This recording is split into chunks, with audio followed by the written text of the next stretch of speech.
Are school field trips really so educational after all? We'll talk about it on the program. The relationship between female sex hormones and senility, dementia, and Alzheimer's. I'll have a researcher who will give us a terrific interview on her research. Coming up on the program, what is ballot harvesting? And is it a good thing for America with our voting system? Hello there, Terry here on Think America, where we reason first and then converse. Welcome to the program. This is America's Radio Town Hall. This is where I bring on real Americans to discuss real issues, thought-provoking conversation starters, as we say, for a town hall across America. This week we have Michael, who is a small business owner of a graphic design company and is from Kansas. Hello, Michael. Hello, I'm very happy to be here.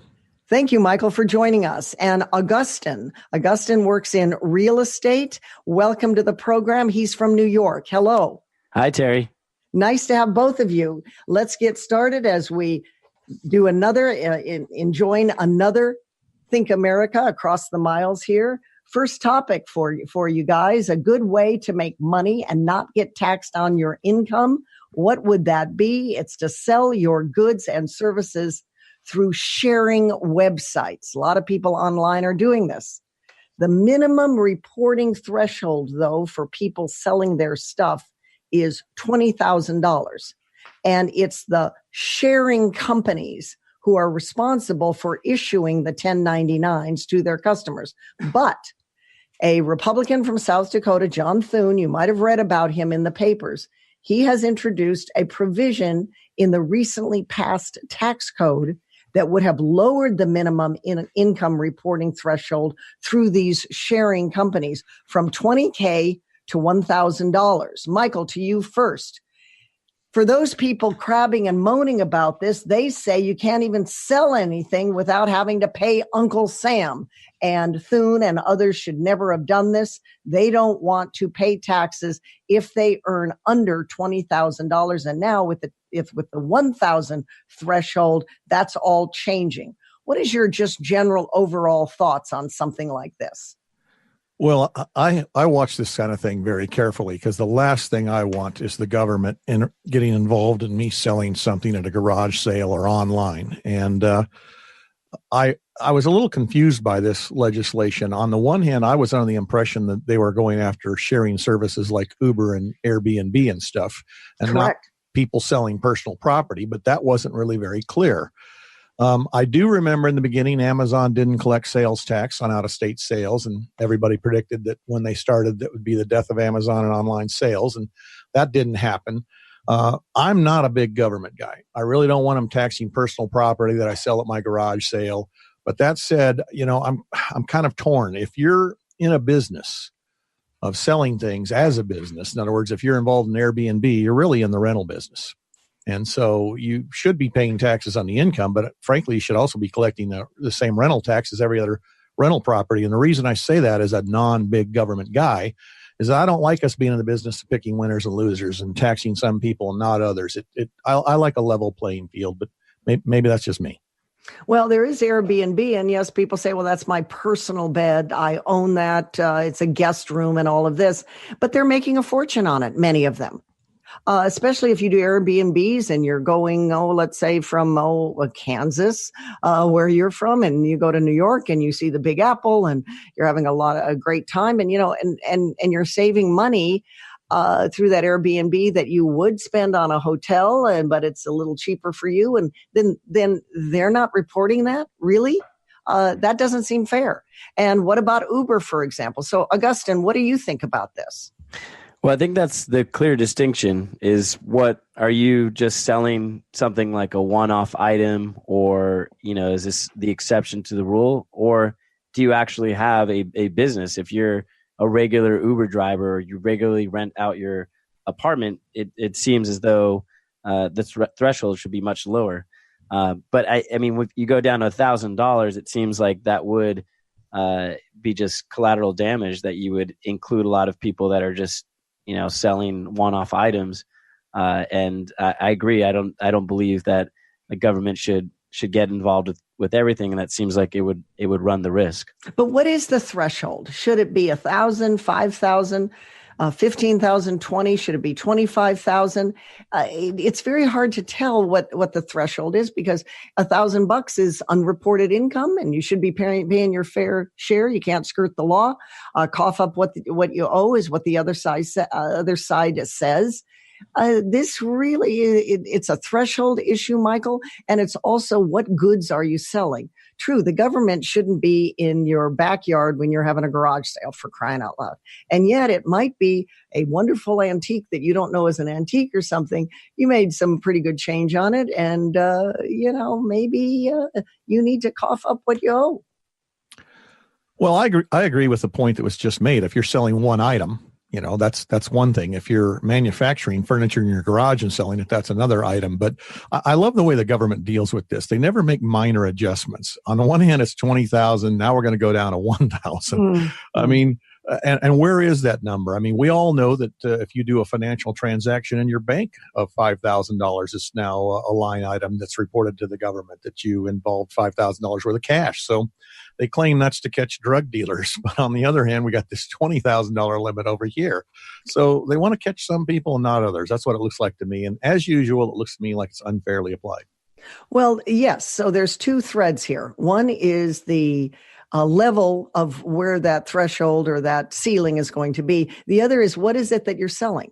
A drug dealer is selling illegal drugs. Somebody else is selling a bicycle in their backyard, but it's a vintage bicycle, or maybe they don't know it's vintage, but they make a pretty penny on it and they sell it in a garage sale. So there's the two threads. And I think both of these two threads need to be really looked at. I agree with you, Michael, that it's winners and losers, and the government wrestles with all this. And so 20,000 down to 1,000 is sort of like the guy who says, geez, you can't even sell your camper, a rusted old camper, without having to pay Uncle Sam. Well, maybe it should be the threshold of 1,000, maybe 1,500, 2,000. Maybe that's it, because 2,000 might be, some good money to somebody, and they too should pay their fair share. I kind of think that the government has to look at both of these angles, these threads that we're on about. It depends on what you're selling, and it depends on the threshold. Augustine, your thoughts on this? I 100% agree. I mean, this obviously needs to be addressed, because you have a lot of people running their places like businesses, or using their resources as a business. And I think, we've created this law with the sort of shared practice that they can kind of skirt around that to a certain point. And so I think wherever you set that number, $1,000 is probably not going to change anyone's lifestyle. But, if you get in the 5-digit range, probably a lot of people will base it on that amount to try to save some in taxes. As for the Airbnbs and the Ubers, pay your taxes. That's my take on it. These are businesses.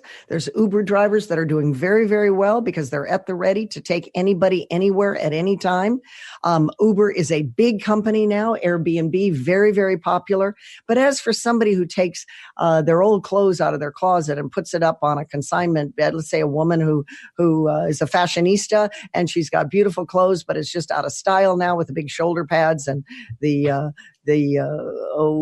double-breasted men's suits from the 80s, or whenever she wore it in a corporate law, and now she's a mom or whatever, and then takes it to a consignment shop and makes $2,000-$3,000 a year. Should that be taxed? So how do you respond, Michael, to the woman who takes clothes to a consignment shop and she makes $1,000, $2,000, $3,000 a year? It still is income, and I realize she probably maybe she could use that income. Maybe she's a stay-home mom now. Yeah, and I am perfectly fine with that, and I'll tell you why. She paid sales tax on that when she bought it. So they've already collected tax on it once. We don't need to keep collecting it over and over again when she sells it used at a garage sale to someone else. I mean, the same is true with CDs and anything else. The idea is the government's supposed to collect tax one time, not multiple times. And so I see a difference there myself. Maybe I'm splitting hairs, but I see that as different than someone who is running an Airbnb or running an Uber and is creating income for the first time on this particular sale. Well, I kind of see that differently too, because there are these new businesses, and Uber is a big business now. The guy who wants to drive anybody anywhere, he's making money and he's hustling, and good for him. Airbnb, same thing, especially in popular cities that people want to go to. Miami, New York, San Francisco, Los Angeles, Phoenix, Denver, Dallas, wherever. Augustine, your final thoughts on this. What do you think about this? Should it be just these two threads, or should they look at the garage sale, weekend garage sale that sells junk or somebody else's treasure, or the consignment lady? Definitely not. Those people should not be taxed, and I do think that these other shared agencies, it needs to be addressed, because they are competing with other businesses who have to purchase sometimes very expensive licenses, or pay additional taxes that they're not subject to. So it just creates an unfair competition. Well, again, these companies are sending out the 1099s to those who earn $20,000 or more. They even sometimes are very earnest about it, and they send it to those who make $20,000 or less. But now John Thune from South Dakota and his team introducing this provision in this recently passed tax code that would have lowered the minimum income reporting threshold through sharing companies from 20 to 1. And if the sharing is real popular, I say fine. If it's popular like Airbnb or Uber, I say fine. Pony up, pay your fair share. All right, let's leave that there.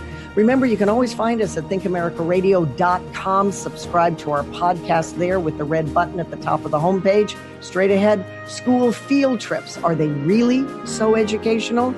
We'll discuss this one. I got a lot to say on it. Stick around.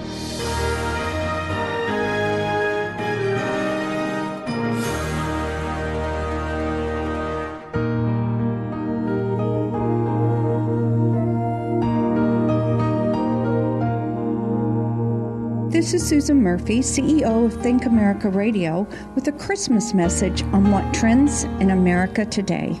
In 3 words, goodwill for others.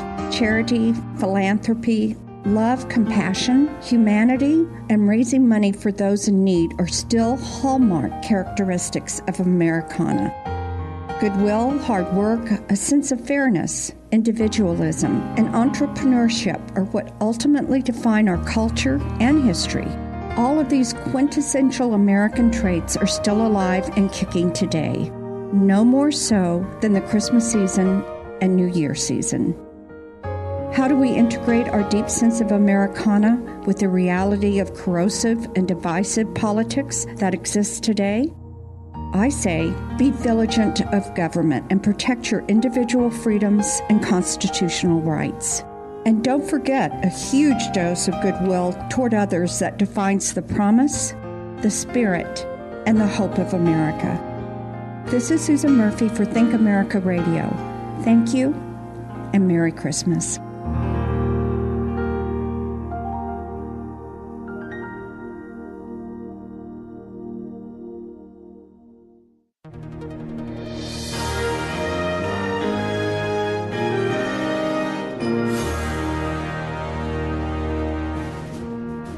You're listening to Think America with Terry Gilberg, where we reason first and then converse. So, Michael, you first on this. School field trips. We've all had them. We have kids that go on school, grandkids that go on school, and their kids that go on school field trips. But are they really so educational? Do kids really learn about rock formations or space or animals or even cooking? If they go to maybe a cooking school as a field trip. It would, of course, in my opinion, depend on the level, of course. It would depend on that, of course. And it would depend on the teacher's enthusiasm to tee up the field trip prior to going and then review what the education, quote unquote, was while away from the school setting. A lot of teachers are very rah-rah for field trips because it's a break from the mundane day in and day out grind of school. I get that. But they can present a big waste of time. It can present a big waste of energy and expense, and it can produce stress. I remember in my own life, I remember 7th grade, and we went out on a school field trip, and I was very interested, believe it or not, in acorns of all things. And then all of a sudden we had to get on the bus, and I grabbed a few acorns, and the bus driver said, "You can't bring that on my bus." So I could never take some acorns in my little knapsack home. The whole thing was like, well, why do we go? And I remember that distinctly. I was in Rapid City, South Dakota at the time in my schooling, and we were on this big nature field trip, and the whole thing kind of was a dud because I was getting all excited and enthused about trees and pine trees in particular and reproduction and the acorn falls and blah, blah, blah. And then I couldn't take any of them home. So I went, what the hell with that? And then I was kind of embarrassed because he singled me out on the bus on the way home because I was going to bring the dirty acorns in my knapsack. Michael. Well, I think we all went on field trips, and certainly a lot has changed since then. Today, the costs have increased dramatically. We have this whole school safety aspect that we didn't used to worry about when I was a kid. What do you do now if some students don't get parental permission? I mean, it's a logistics nightmare. But I'm gonna play devil's advocate here for a moment. I really think in today's modern classrooms where you can bring in anything on the big screen, that they are perhaps not only unnecessary, but perhaps counterproductive. And let me just throw out an idea. With today's technology, why can't we have an interactive experience with an astronaut from the Space Center from our local classroom? Go for it. Why limit ourselves to what's available within driving distance? How about I get a scientist from Europe on the big screen to explain how water systems in Africa are working and then entertain questions? I mean, we've got all of this stuff we can get access to around the world. And from a socialization angle, let's interact with another classroom from another country. That would seem to be of more value than talking to the existing students I already know. So my thought is we live in a new world. Let's not be Luddites at school. Okay, and we've had other segments on the program where we're too tied to technology, Augustine. This would be a good way, I think, technology working as a tool, as a learning experience. What do you say to what Michael just said? Or should we continue to go to the real thing? Go to the Grand Canyon, go to the Badlands of South Dakota, go see Mount Rushmore, go out and figure out deciduous trees, go to wherever you can go and go through the expense and the stress and the parent permit and all of that. And the kid who has a problem with a peanut allergy, he has to have special treatment. All of this, there's a lot of work in field trips. Maybe just stay at home and go to a Skype kind of program and talk to an astronaut. Well, I think that we should continue to do the real thing. But to what Michael just said, the technology and incorporating that, I think could, if it's not already, should be a part of the classroom, because you can incorporate that, and they should, and that can really break up kind of the monotony you're referring to on a more regular basis. But I think there's some things that you can't get from the classroom. I mean, although talking about technology, they're with virtual reality and some of the things out, maybe you can get the same experience. But the field trip I always kind of think of was going to the zoo, and just having somebody talk about the different animals or whatnot is not going to be the same experience as going there, maybe going to the petting zoo and getting to actually experience it firsthand. We've already created the construct in our society. So I think that's one example of something to enjoy. But yeah, I mean, all of the natural geography, it's just not the same getting it from photos or virtual as it is from being there in person. On balance, because we're down to about a minute, Augustine, do you think most field trips are worth the trouble on all of these levels that we've talked about? Are they that valuable?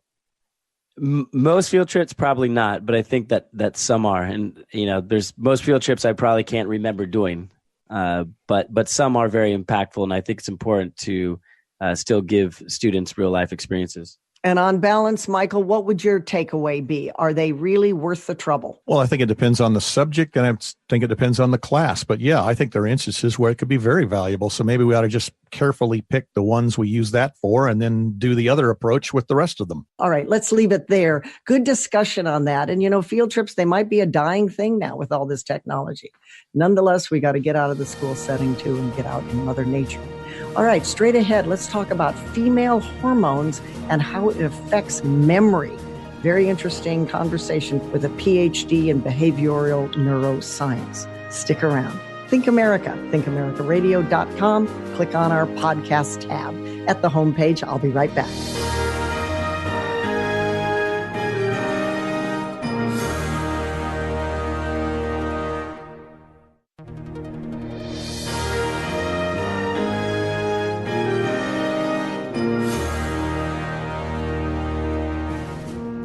Welcome back to Think America with Terry Gilberg, where we reason first and then converse. Remember, you can subscribe to all of our podcasts if you go to thinkamericaradio.com. On the homepage, click on the red button.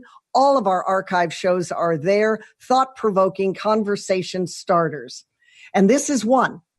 I've invited Heather Bimonte-Nelson to the program. She is a PhD faculty member, a professor of behavioral neuroscience at Arizona State University. And she studies the relationship between female hormones and the brain. She deals with a lot of rat brain too, so that we can get some decisions and some new insights as to how the human brain, the female brain, works.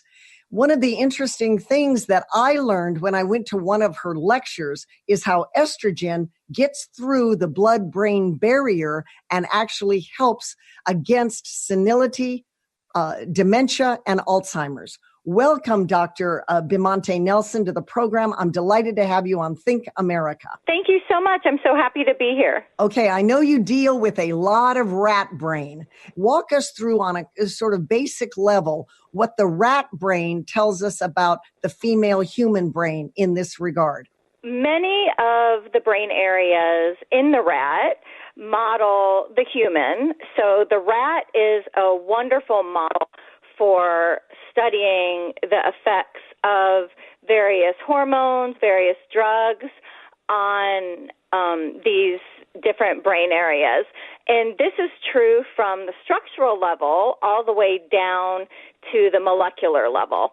So, for example, estrogens work very similarly in the rat brain and body as they do in the woman and in men as well.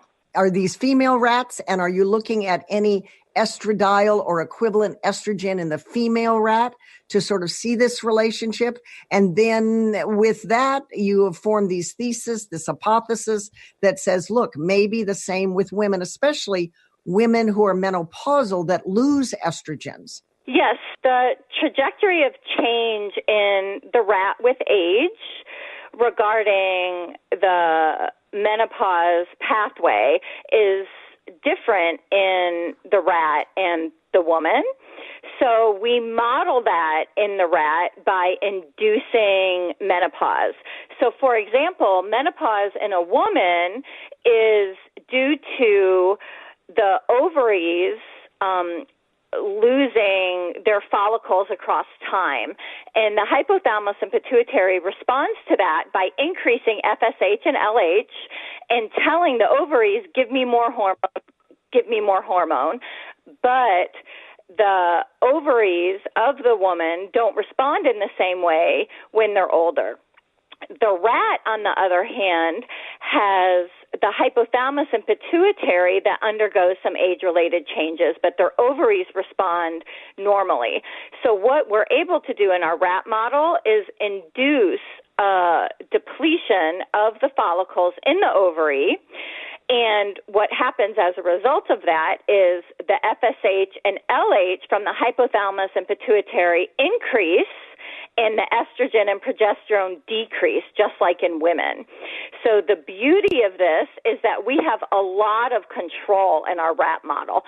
So, for example, if we wanted to ask the question, having menopause early in life or later in life have an impact, we could induce menopause early versus late in our rat model to evaluate that. But in women, we don't really understand the trigger of menopause yet. So we really have no way of predicting when a woman might undergo menopause. That is one of the things that we are trying to understand, is what causes menopause, what are the resulting effects of menopause, and is there a biomarker to tell us when menopause is coming or whether a woman is currently in menopause? Right now, we do not know that a woman has been in menopause until she is a year without a period or without a menstrual cycle. So a woman might have all of these symptoms going on, and we won't have a way of knowing for sure except for her age, and maybe some markers of some hormones could identify her as menopause, but we don't know for sure. And so you don't know for sure what causes it other than aging in general, and a certain age, I believe, in at least North America, or maybe it's worldwide, for women, the average age is about 51. But that's what right. You do know, and I think the average American that's listening would know, is that from about that time on, there is a relationship between the drop in hormone and forgetfulness, memory loss, some senility, dementia even, and even Alzheimer's. Is that a true statement and a correct statement? There is abundant evidence that estrogen can alter the neurochemicals in the brain areas that modulate memory in a positive way. We know that from the basic science work, and there is clinical research that is in women showing that with menopause, some forms of memory do decline, and hormone therapies, including estrogens, can improve memory and some cognitive symptoms. There, of course, a lot of people know of the Women's Health Initiative Memory Study and other studies suggesting that some forms of hormone therapy taken after the age of 65 can an increase in the risk of dementia. That work was done using specific hormone therapy, that is Premarin, plus a hormone called medroxyprogesterone acetate, that is a progesterone. So this combination hormone therapy was the one that yielded this increased risk. Now, the basic science literature is starting to very carefully study the effects of estrogens and progesterone separate and together. And what we're showing is that in general, estrogens are good for memory and for brain areas that modulate memory. And progesterones, including medroxyprogesterone acetate, the progestin, the synthetic progesterone that is in Prempro, seems to have a negative effect on memory. And when you include progesterone with an estrogen, the progesterone tends to reverse the beneficial effects of estrogen on memory and on the brain markers that we know relate to good memory. So what we are doing now, not just my laboratory, but there are many laboratories, we are on the hunt for a progesterone that will provide the beneficial effects on the periphery, because progesterone does some good things on the periphery. For example, it prevents the negative effects of estrogen on the uterus regarding cancer risk. So any woman with a uterus has to take a progesterone to protect her uterus and that endometrial lining. Okay, we're running out of time. We're running out of time. So let me try to summarize and affirm or negate how I understood it. You're looking for the new progesterone that can help the estrogen against memory loss. But if a woman has a uterus, to continue taking progesterone to prevent against uterine cancer. And your lab is on the hunt for a better progesterone than what is on the market today. Do I have that right? That's exactly right. That's exactly right. We want a progesterone. And we're down to 15 seconds, Doctor. Okay. Any other thing you would like to throw in there so our audience understands this a little bit better, because it's cutting edge research? I think that what we need to know is more. We need more research in women, not just men, research in women and research in women's health as they are aging. How can people find you? They can find me on ASU's website. I'm in the psychology department, Bimonte, Bimonte.Nelson at ASU.edu. Thank you for being on the program. You made it into lay speak, and we appreciate you very much. Okay, thank you so much.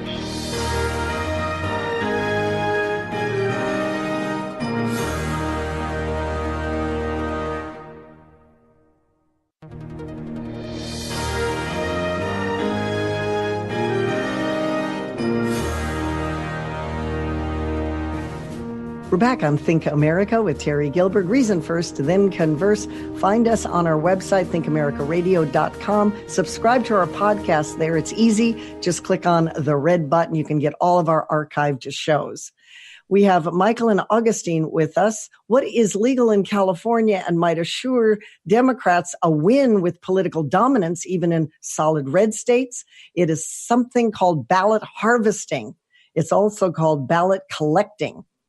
And it passed as a barely noticed change, I would say, in the state's vote by mail procedures back in 2016. It was signed then in California by then Governor Jerry Brown, AB 1921.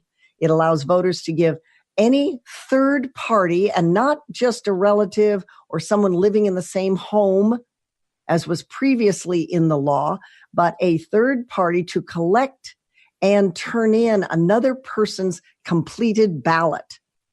All right, let's think about that a little bit, guys. It's legal in some states, but with varying degrees of control, allowing a person to collect at least 3 ballots without facing criminal penalties. So let's think about this. Any third party then, who is not a relative or someone living in the same household, can do this now, as was previously the law. So you can be outside of that home. You collect the ballot.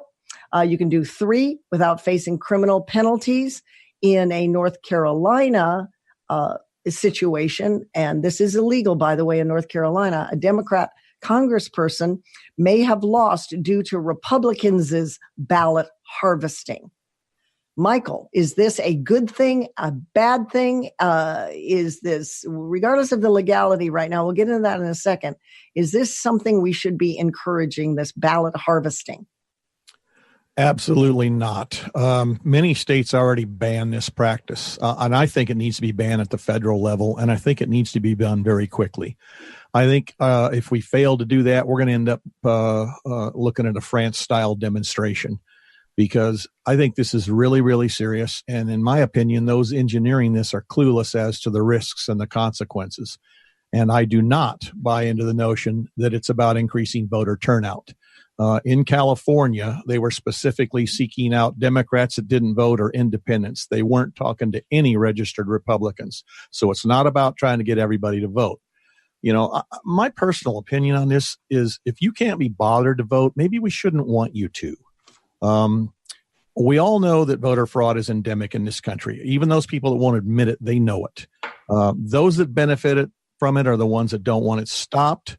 My question has always been, does anyone believe that California can let illegals vote in local elections but can somehow guarantee they won't vote in national elections? Because if you believe that's possible, I don't really know what else to say to you, because to me, that is completely impossible. So as long as we continue to allow this kind of harvesting process, we're going to get what we saw in the recent election, and that is boxes and boxes of ballots that somehow just keep magically getting discovered until they get the desired side to win. Mm-hmm. At that point, elections mean nothing, and that to me is very dangerous, because if we have a France-style demonstration in this country, there's one key distinct difference. People are armed in this country. It's a slippery slope. That's how I see it. Augustine, how do you see it? Well, we need so many election changes, I think, across the country. And when you're looking at each state and really each county in many cases are processing the ballots differently, it does appear that ballot collecting or ballot harvesting could lead to to fraud or to practices that I don't think are really having every vote counted. The situation in North Carolina that you're referring to did seem to take it a step further from the ballot harvesting that we're talking about in California. But I think it is just a representation of where this could end up and how it could really be misused. But I think it takes us back to the notion that the election process is really needs some changes. It's amazing in the world of all of this electronic stuff that we do, and we have AI all over the place. We still have hiccups with regard to voting. I see this as a magnet for fraud. I don't see anything really good that can come of it, and I see it as a slippery slope for sure. Megan Porth will be with us and she'll weigh in. She's an attorney and she deals with a lot of this stuff just because she thinks through, and she's libertarian in her own work. She's dealt with ballots from what I understand. So we'll get her opinion on this. I just don't see it as a healthy thing for our democracy. And I'm kind of with you, Michael. If people can't bother to vote, maybe the country doesn't need their vote, rather than these machinations that we always do to get everybody out to vote. A lot of people don't even know what they're voting for. We'll hear from Megan right after the break. I'm Terry. Stick around.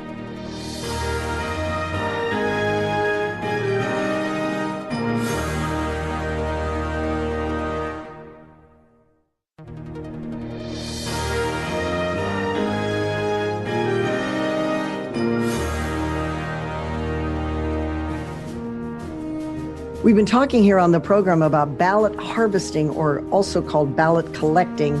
Megan Porth is with us. She is a sponsor and contributor for Think America Radio. As you know, as an attorney, she works in contract law and is the founder and owner of YourContractShop.com, which is a virtual law firm providing real results.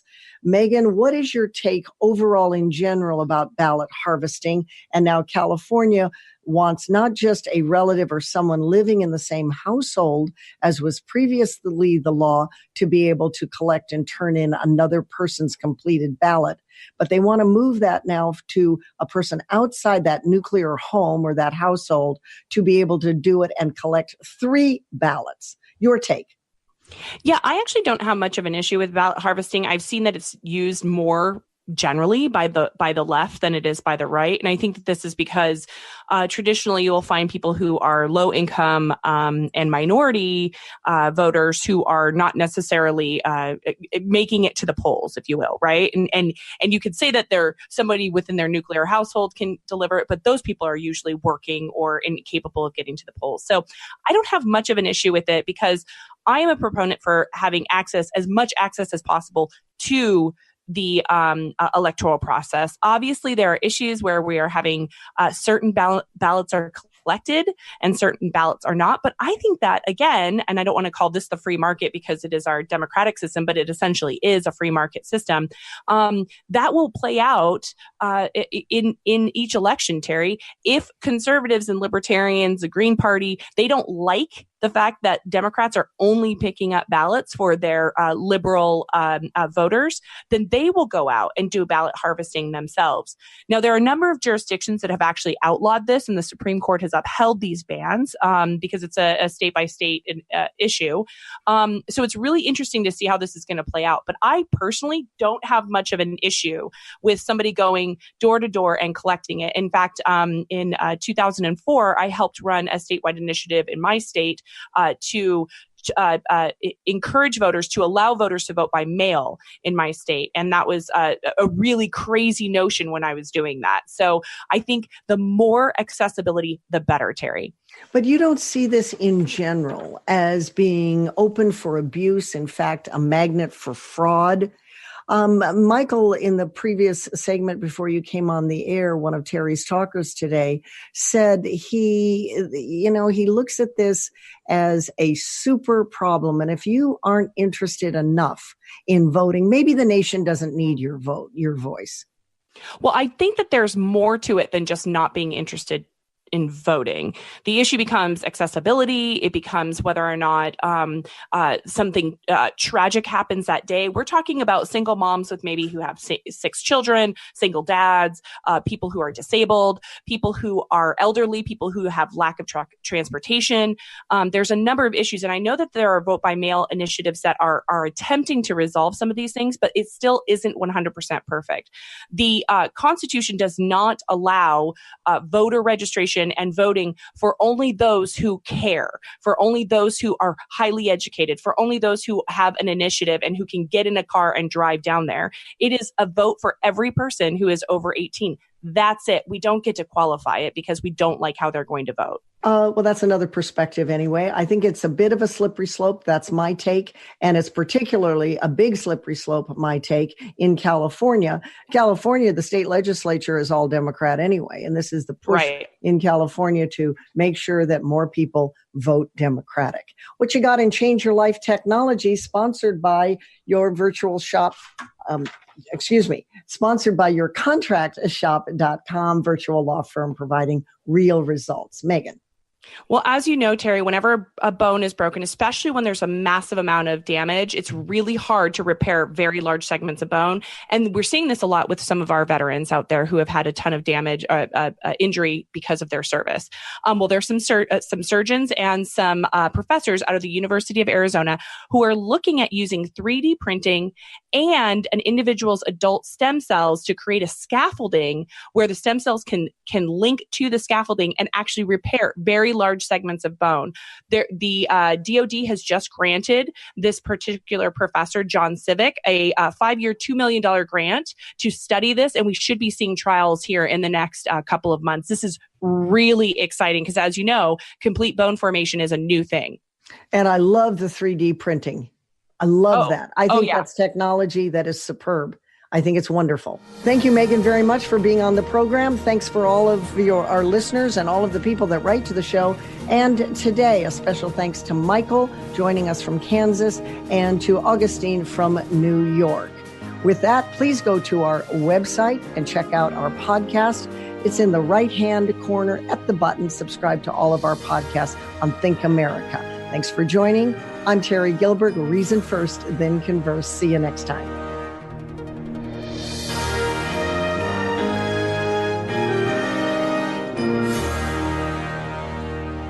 Is America addicted to outrage? We'll try to figure that one out on the program today. What is your opinion of when we will be a driverless society? You know it's coming. Some people say as early as 2030. Plus, Change Your Life Technology. Megan Porth will be with us with latest in technology that helps people all over the world for the better.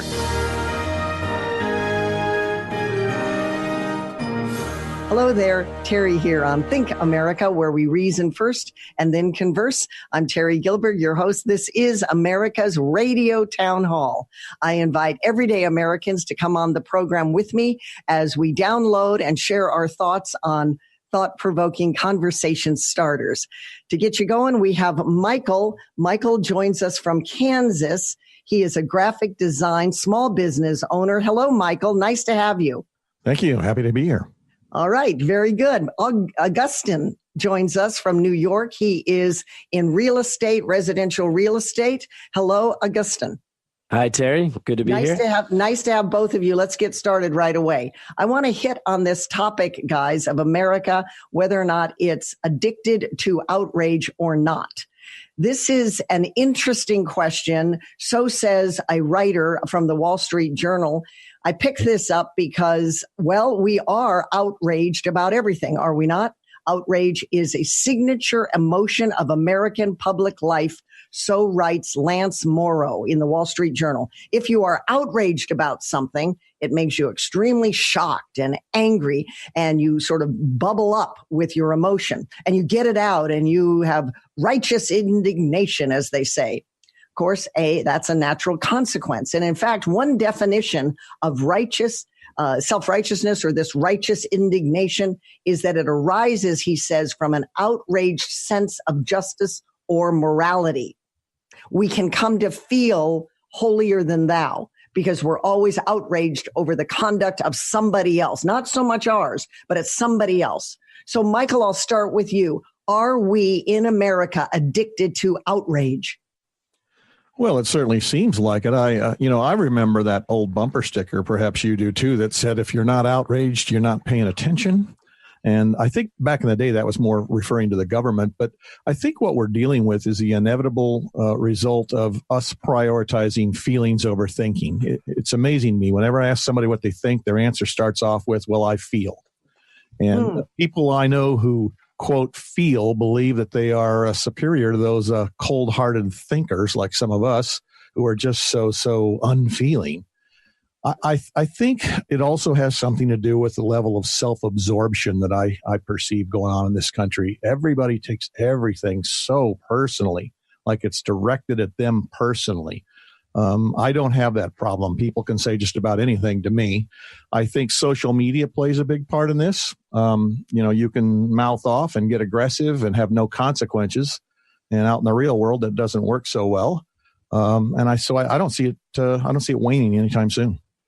Why does everybody, on your point, Michael, why do you suppose they take it personally? I mean, if it's something that has to do with the government and way over there in Washington or way over there in New York or wherever in Europe or something, I see people piping up about, for example, Brexit. They know nothing about Brexit. They don't study it, but boy, they are on it. They're outraged by it one way or the other. Why is that? Why does every single thing need to be an outrage? Still to you, Michael. Well, I think that people don't have much room for an opinion that's outside their own sphere. And therefore, if you disagree with them, they have a tendency to get outraged. To your point, I have traveled extensively outside the country. And the one thing that I have observed is that Americans are unique.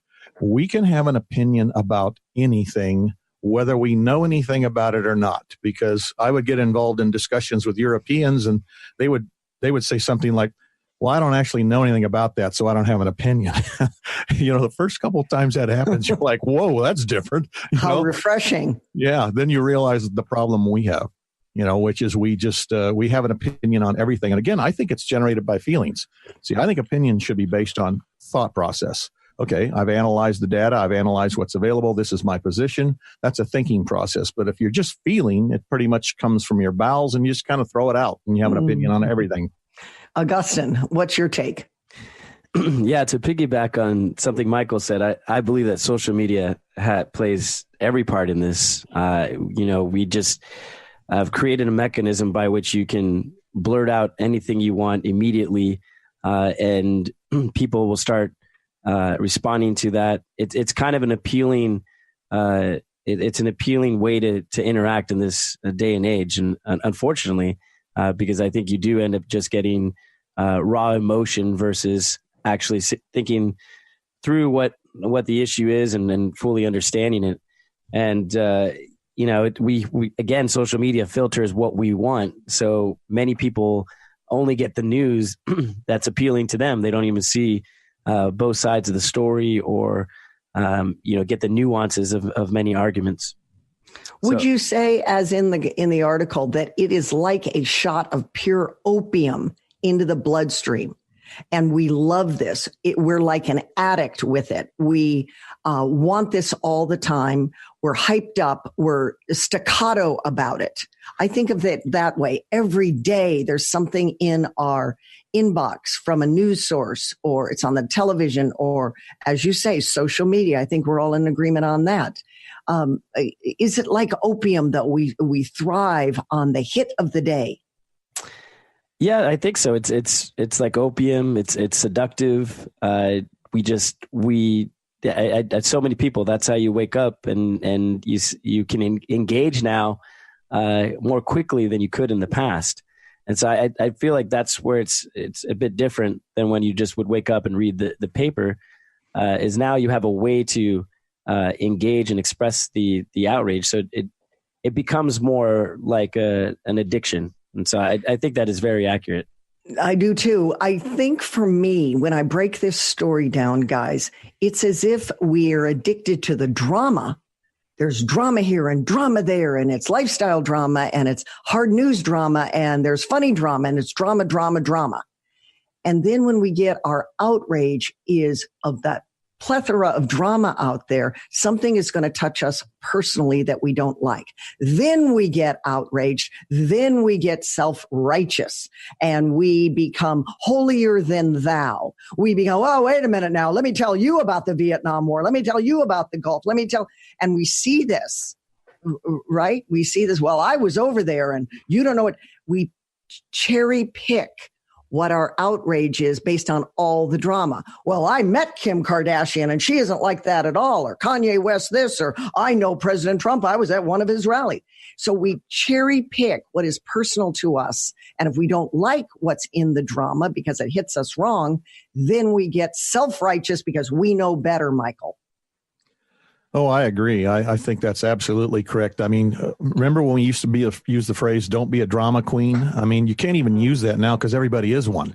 I am amazed. And I think, to Augustine's point, I think it's social media, controls what we see. And I think also we've got information overload, and people are just so sensitive. Their nerves are frazzled. They've got way too much information. Everything is a life and death matter now, and it didn't used to be. Correct. We are on information overload. But let's talk a little bit about how to break from all of that.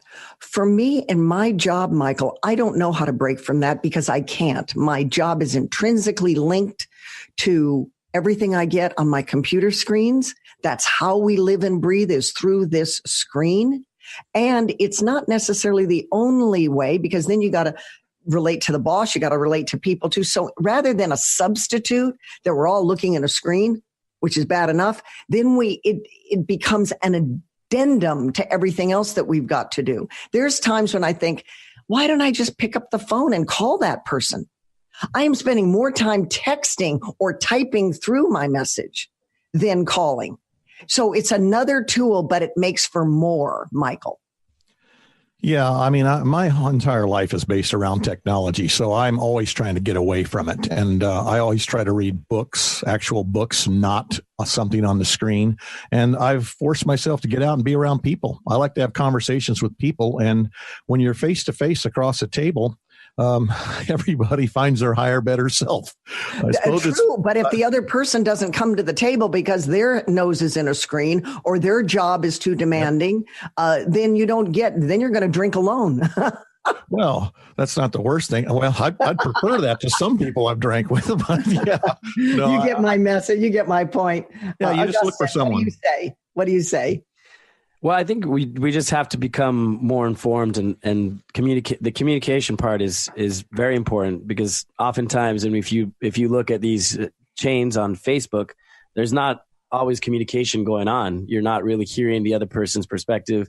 Sometimes there's a sense of ignorance or misinformation, and all of that I think can contribute to this outrage or self-righteousness that you're referring to. When you have that conversation in person, it usually will result in sort of a different level of banter. And I think one that just would lead to more understanding. Let me dovetail into this question then along this same thread.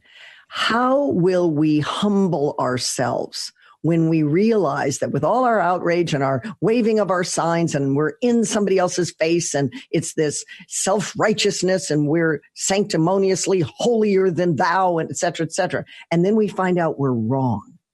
How do we come back to our humble self so that we know we're not as saintly as we thought we were? Michael.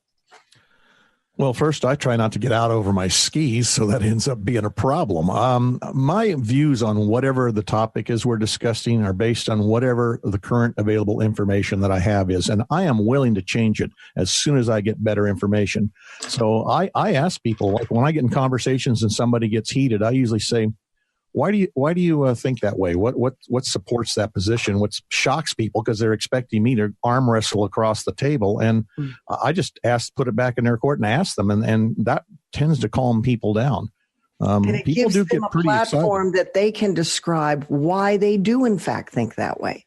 It does, and then I follow up with my thoughts on it, and I usually use the word it's been my observation, because I find that's fairly disarming. As opposed to I believe, which sounds like I've got my sword and my shield and I'm ready to go. Mm-hmm. What is your technique, Augustine?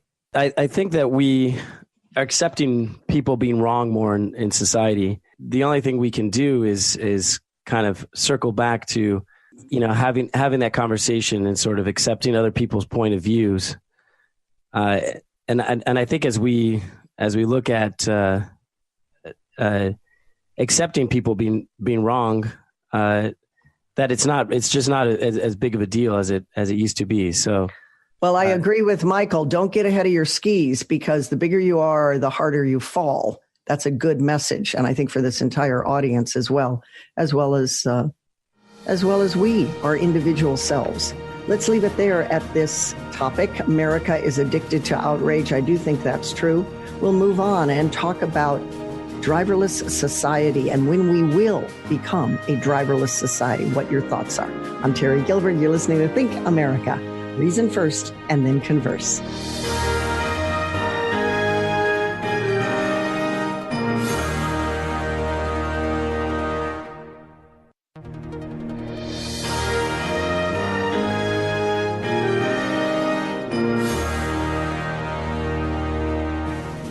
Welcome back to Think America. I'm Terry Gilbert. You're listening to America's Radio Town Hall, thought-provoking conversation starters. Here's one. I haven't been able to scroll through a news site for years without reading something about a new AV startup company, or, for example, Uber autonomous transportation trucks, or Ford, or Tesla, or whatever the company might be that is looking at autonomous transportation. All right, maybe it's just all hyped by the industry to keep our interest in their product and to keep money flowing for their research and development, and maybe not. What is your opinion, to you first, Michael, about our society going driverless? When will that happen, do you think? Well, let's see. When I was a kid, we were going to have flying cars by now. That hasn't happened. So I hate to be the Scrooge here, but I don't think it's going to occur in my lifetime. It's in someone's lifetime. And the reason is there's just so many problems to solve. I follow this a lot. I find this stuff fascinating, particularly the artificial intelligence aspect of it. Right. But from a technological standpoint, they're having major issues. These things don't work in bad weather. They seem to have problems. They're using LiDAR, which is an old technology. They seem to have problems with slow-moving objects. You probably saw the story about the one that rear-ended the tractor-trailer rig that was trying to make a slow right-hand turn off onto a country road. They just ran right into the back end of it. It's like they couldn't see a giant trailer, right? Yeah. And artificial intelligence, which is coming everywhere, I can see Skynet in the not too distant future, but it's not just a problem for cars. I mean, that robot in that Asian factory that malfunctioned last week and shoved half a dozen 10-inch metal spikes through one of the workers. Technology makes mistakes. Artificial intelligence is just that. It's artificial.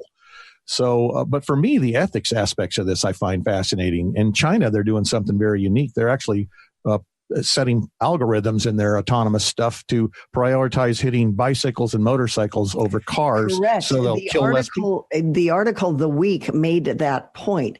It talks about, AI cars don't drive drunk, and AI cars don't text, and there's no road rage. And after all, 95% or 5%, 96%, whatever the number was, traffic accidents caused by humans. So you won't get that with an artificial intelligent car.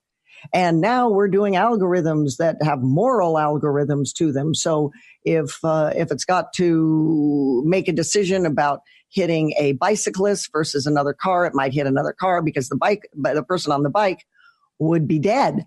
Now, all of this I find pretty hyped up. Augustine, what do you think? Well, I think it's a matter of time before we will have the autonomous vehicles. But I think that, to your point, a lot of these instances, will be corrected.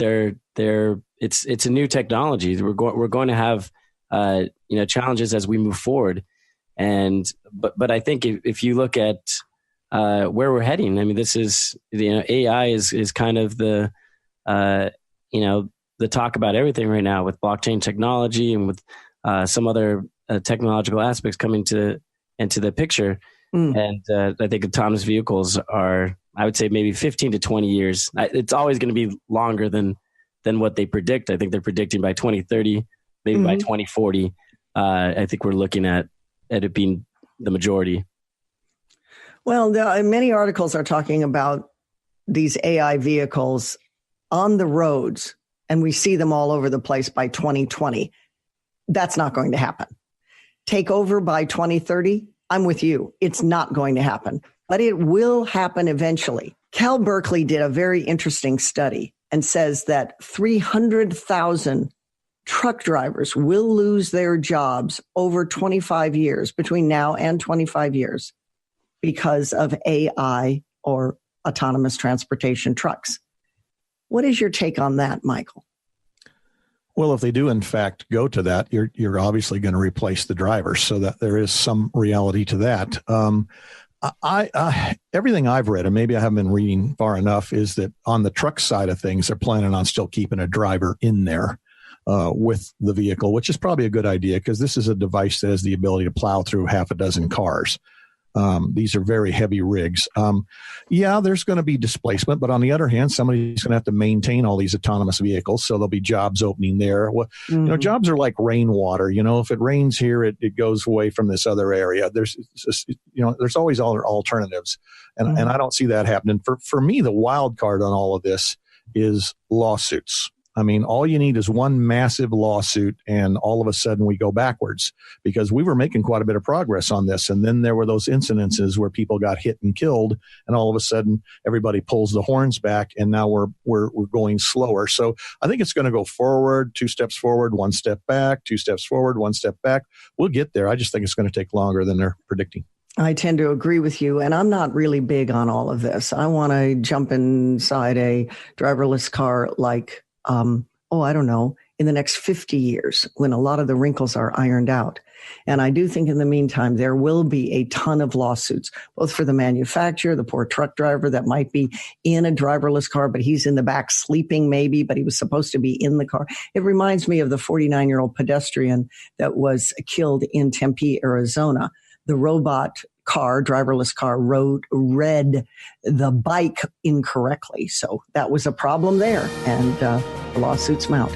All right, good discussion, guys. Very good. When we come back, let's talk with author and lawyer James Herson of the New York Times. He'll be with us talking about Christmas carols and why so many of them are lost, and we need to get them back into the season, which is upon us now. I'm Terry Gilbert.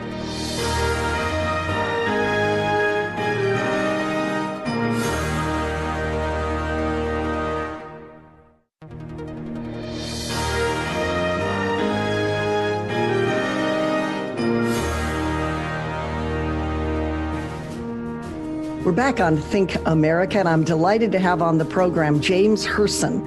You know him because he's a New York Times best-selling author. He's an international attorney. He comments on pop culture and is a social media scholar. He's a man of many stripes and colors. He's a Renaissance guy, and he has a personal tribute this time of the year to Christmas past, present, and future, with an emphasis on how those beautiful traditional American songs, Christmas songs from the Judeo-Christian tradition that we enjoy in the Western world, have always been favorites. People play them or have in the past on and on and on, at least through the month of December during the holiday season.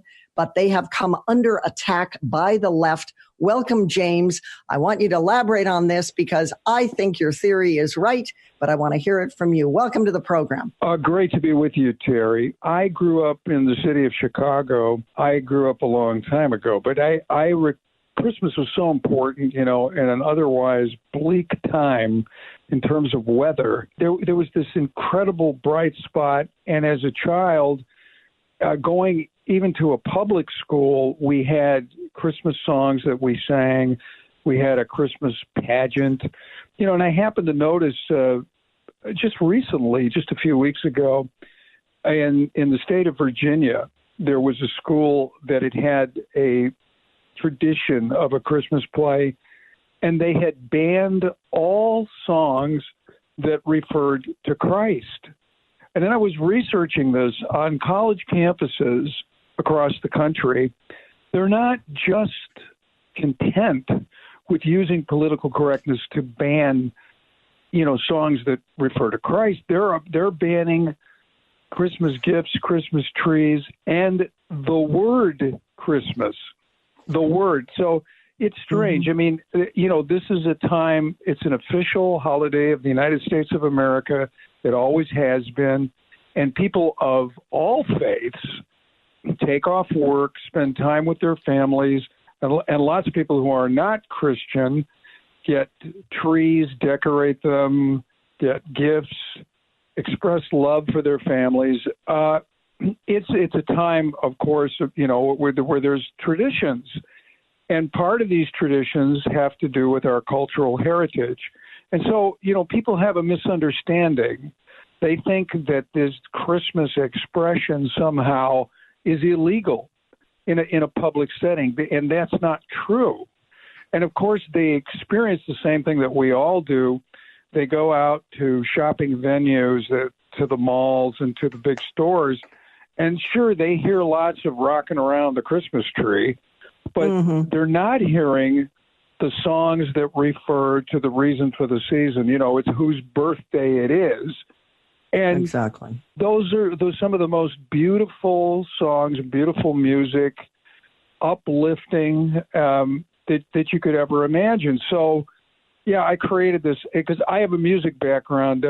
It's in my bio. A lot of people are even surprised to read it, but I started out my career as a professional musician because I'm from Chicago. The kind of music that was recorded in the city was rhythm and blues. So I had the privilege of working with people like Natalie Cole and Ramsey Lewis and the Impressions and Jerry Butler. And I was on the road with several years playing with the Temptations. So I played, what would be called soul music out of Motown and that sort of thing. And I bring those sensibilities to these songs that are traditional songs like Silent Night and Hark the Herald Angels Sing and Oh Come All Ye Faithful. And to me, they're universal, just like saying Merry Christmas is universal. And people, we live in a period where somehow when a group or a very small group of people claim that they're offended with something, that somehow it's required to be banished. Kind of like, actually, there's a legal case I'm involved with where a World War I memorial is put up, and there's one of these groups, this happens to be a humanist group, that is trying to have this memorial removed because it's in the shape of a cross. And we see this all the time. But as you said, Judeo-Christian symbols, Judeo-Christian models, a theistic perspective, it's not just part of our cultural heritage. It actually is interwoven in our founding principles because America's based on the notion that rights and powers do not emanate from the state like they do in a communist system. Correct. Or in a fascist system. They're based on the notion that rights are a gracious gift from the Creator. And that's not just, a theological sentiment. It's an essential part of our founding documents. And so for us to allow militant atheists to take away our expression, it is the worst. And by the way, they're never content just sticking with the sacred. because this year there have been groups, or media attacking Baby It's Cold Outside. You probably heard that story. Yes. They banished the song, claiming it was offensive to women in the Me Too era. If you take the lyrics out of context and you add diabolical explanations to it, you can come up with that conclusion. But this is an Oscar-winning song. And it was recorded by that, that right-winger Lady Gaga. She recorded the song. Well, maybe that needs to come out into the media more so people understand that even contemporary hit wonder Lady Gaga, who recorded it, and then maybe it wouldn't be so banned. I mean, it's absurd. It's absurd. You know what's interesting to me, James, is when I go to a big shopping mall, and I might be wandering around with my cup of coffee and looking at the windows and wondering, wouldn't it be nice to have that luxury item? And out of the blue, there are singers that are right standing next to me. And then I look over the way and there's more singers and then more singers. And there's these pop-up singers. They're Christmas carolers. And they're singing, O Little Town of Bethlehem. And then they sing, O Holy Night. And then they sing, It Came Upon a Midnight Clear. And then they sing, Angels We Have Heard on High. And the crowds gather. It's like, we are so hungry, thirsty for this beautiful music. And the malls love it. They know it's coming. And people gather. And we've got an instant celebration. We've got these old carols, traditional carols with carolers during the Yuletide, and everybody loves it.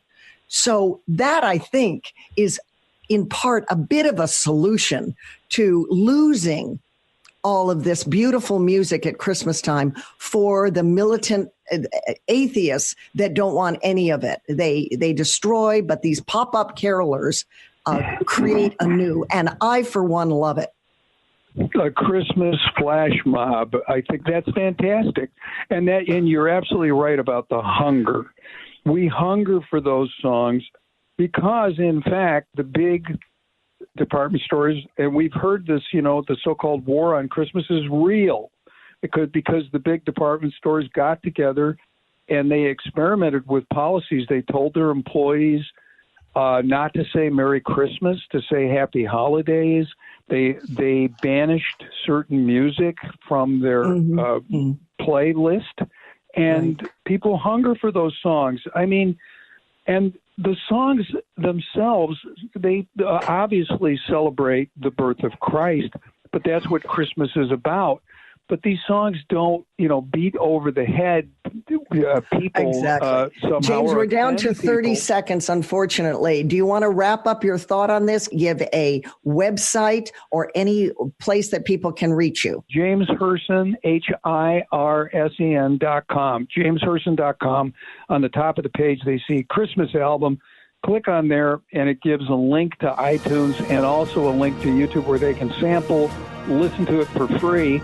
And the proceeds go to Samaritan's Purse, Franklin Graham's wonderful organization. Thank you, James Hirson. We'll have you back in the new year, and we'll talk about other political and pop cultural ideas. And Merry Christmas to you. We'll be right back.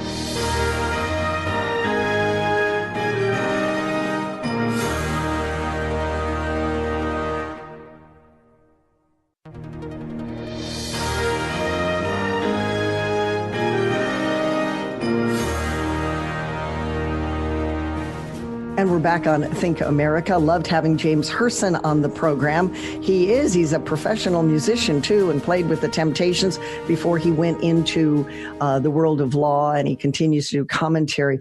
Michael, do you appreciate these flash mobs at Christmas time, the Yuletide carolers, as much as I do?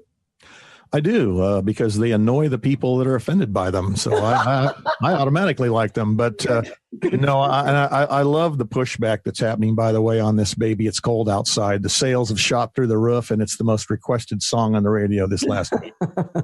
Augustine. Yes, I appreciate it very much as well. I mean, I think it's just a good expression of the holiday season, of the Christmas spirit. So I think that's fantastic.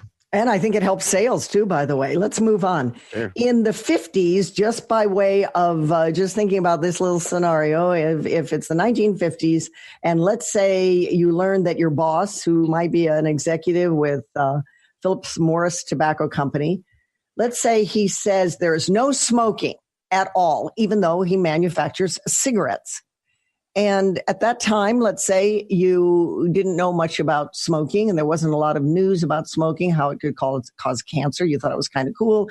You see the movie stars smoke in big movie theaters and you think it's sort of an addendum, like jewelry would be an addendum to the body, and you inhale and you blow it out and you can play with the cigarette and all of that. But he says you do not do that. And he gives you, in working in the office, the heads up that you will not do that, even though he manufactures cigarettes. Same thing, Michael, is happening with Silicon Valley technology companies.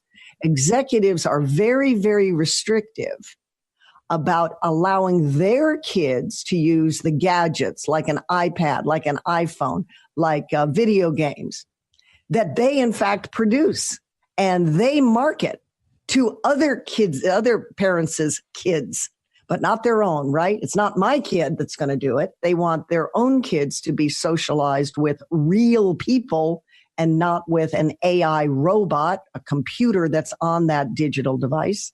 They don't want their kids staring into computer screens, but they want everybody else hooked on it. Double standard? Well, I think this is the classic do as I say, not as I do. There's precedent for this. Look, drug dealers don't let their families use their product either. Apple, when they first came out with this weekly use report on the iPhone, that's when I first realized that they were acknowledging that this is a problem. Because every week I get a little screen pops up, tells me how much time I put on the phone. So they want me to be aware of it in case it's increasing or whatever. But the thing that I've noticed more as a result of this is it seems to me like our dependence on all these devices seems to be resulting in what I call, for lack of a better term, brain atrophy. I mean, people don't seem to feel the need to know anything anymore. I mean, they figure if they can Google it if they really need to know something. I have conversations with people all the time where I'll say something and they immediately grab their phone and they're checking to see if that's true. And I'm like, hey, I got an idea. Why don't you put your brain down on the table and you and I'll just have some kind of discussion. You just even pick the topic and let's just see if we can converse without this interaction with a device. And oftentimes people will bring up a song and somebody will say, who wrote that song? And people grab their phones. I go, hey, there's 5 of us. Between us, we ought to be able to remember who wrote that song. Okay, let's give ourselves a moment before you grab the phone. So I think it's an addiction, and all demographics are affected by it. I mean, you know what else, Michael, is it's made to be an addiction. It's designed just like the Philip Morris cigarette. It's designed to addict you. August, your thought? Really, the importance, because it is such an integral part of everything that we do, is finding the balance in how we use this technology. And I think even with the fact that the owners are not allowing their kids to use it, it's not that they're not using it at all. They're just sort of doing it with more discipline because they understand the repercussions if you overuse it. I guess you could make the comparison to tobacco, right? If you have one cigarette, it's not going to do much. But if you smoke 1 or 2 packs a day, over time, there's going to be a chronic effect. It seems to be similar in terms of what technology might do to us. Although it's interesting about cigarettes. When I talk to doctors that tell me about cigarettes and nicotine, and in some respects, alcohol as well, depending upon the person, they always say it depends on that person's brain. One cigarette can give you such that high that you love that you will become a smoker. Now, I don't think that's the same with these devices, but we do our devices, we use our devices more than just like one cigarette.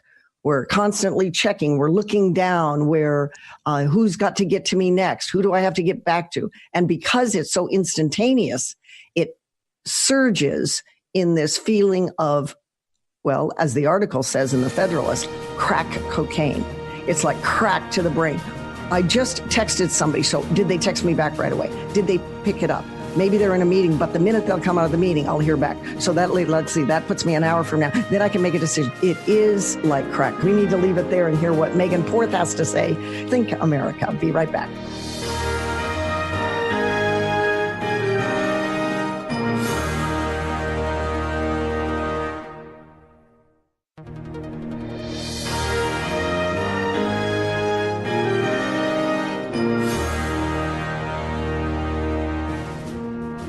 Megan Porth joins us on this very topic about gizmos and gadgets and being addicted to them. You know her. She's a contributor on this program every week. She's an attorney working in contract law, and she's the founder and owner of yourcontractshop.com, which is a virtual law firm providing real results. Megan, a virtual law firm. You live on gadgets and gizmos too, right? Yeah, this is kind of a hard one. And for all of the boomers out there that always want to criticize millennial parents, just keep in mind that this is the challenge that we have. We are raising children in a way that they've never been raised before. We don't have any playbooks. We don't have anything to go off of as far as best practices. So we're just doing our best here, Terry. But this is a really, really hard one. I would like to point out that there are some techniques that we use in our family. It's hard for us in particular because we are so technology driven. As you can imagine, with me having a virtual law firm, I can basically manage my entire business from my cell phone, Terry. But I have to be really good about modeling great behavior with my children. So I have a 14-year-old and a 7-year-old child. And what we've done to help kind of mitigate some of these things that we have seen. I mean, we have actually seen behavior changes. We have seen addictive behavior. We have seen a number of things manifest in our children, whether it's based on a study or it's anecdotal. I have seen this in my children. So what we have done in our household is that our children, we've cut down on the screen time by forcing them to earn it minute by minute. So for every 30 minutes of them doing something we want, reading a book, playing outside, showing an act of kindness, doing homework, reading, they get a minute of screen time. That immediately cut their screen time in half. We also have employed a couple of different apps to monitor, especially our teenagers' activity online. And we can change the settings, and we can actually there's a specific amount of time and certain times when she can use certain apps. The one that we like is called Our Pact, PACT, like our agreement. We have a technology curfew. Everything has to be down by 8 p.m. at the latest. And then we also treat it like sugar, Terry. So anything else that's unhealthy in your child's life, you have to monitor it. You wouldn't allow your child to just eat a ton of donuts sitting in front of you, right? You wouldn't just leave the donuts sitting out on the counter and let them consume as much as they want. It's the same thing with technology. You have to monitor it. And then along with our good modeling, but I can tell you, Terry, one of the best things that we started doing with our children recently that has made a huge difference, not only in our connection to our children, but in monitoring what's going on, is we watch what they watch. And I can't stress that enough. There's a lot of stuff on the internet. And they don't have a filter. They are literally physically and intellectually incapable of filtering it themselves. So it is your responsibility, not these technology executives, right? Because we are all adults. We are responsible for our own behavior.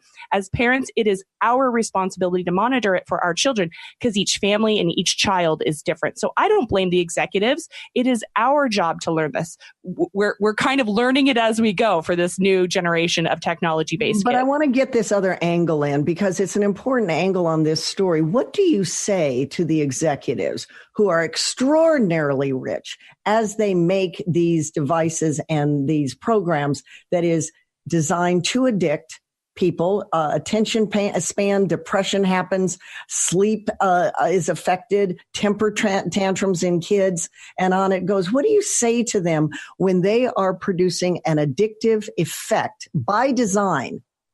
Should they be doing so much of this? Yeah, that is 100% a morality question on their part, and not mine. I don't believe we should be policing them. And also, they are not responsible for our children, Terry. If we want to ask this question of all these technology execs, then we need to ask it of every single company that's producing something we don't like. All right. Very good. Good answer. Whether you agree with it or not, folks. Let's switch now. Megan, what have you got in the Change Your Life technology section of the program? Technology that changes lives of millions of people all over the world. Well, of course, we're using apps and smartphones in a way that actually helps people now, Terry. There's this phenomenal program called Reichelt, and it's actually used in developing countries like Pakistan and Thailand. And farmers are allowed to use a digital phone to secure credit, attain seeds and fertilizer. They can monitor weather forecasts. They can connect directly to buyers and crops, because what we found in our social research is that a developing country or the community is specifically tied to the prosperity of the agriculture community. So this company, Reichelt, is trying to make it easier for some of these small farmers to make more money, and then it trickles up, if you will. Reichelt? Reichelt, R-I-C-U-L-T. Thank you, Megan, for that and buttoning up the program for this edition of Think America. I want to say thank you to Augustine for being on the program as well with your thoughts, and Michael from Kansas. Thank you very much, Michael. To all of our listeners and those who find us on thinkamericaradio.com. Until next time, I'm Terry Gilbert. See you then.